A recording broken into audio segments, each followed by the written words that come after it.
पप्पू, मिमी, जुजू, आज हम फनी रेस लगाएंगे। हाँ, जो जीतेगा उसको बिस्किट मिलेगा। वाओ, मुझे बिस्किट चाहिए। मैं सबसे फास्ट हूँ। रेडी हो जाओ, मैं जीतने वाला हूँ। रेडी, सेट, गो। ये! वाओ, मिमी रॉकेट बन गई। मिमी तो सबसे फास्ट भाग रही है।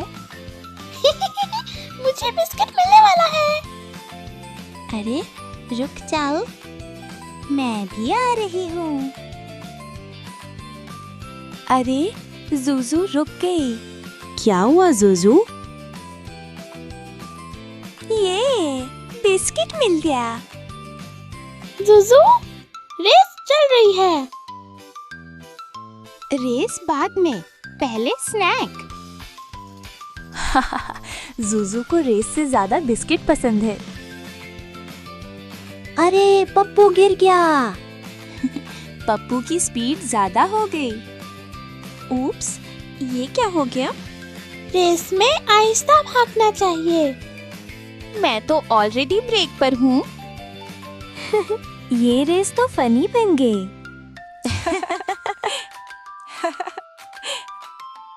लगता है आज कोई रेस नहीं जीता, पर मजा बहुत आया।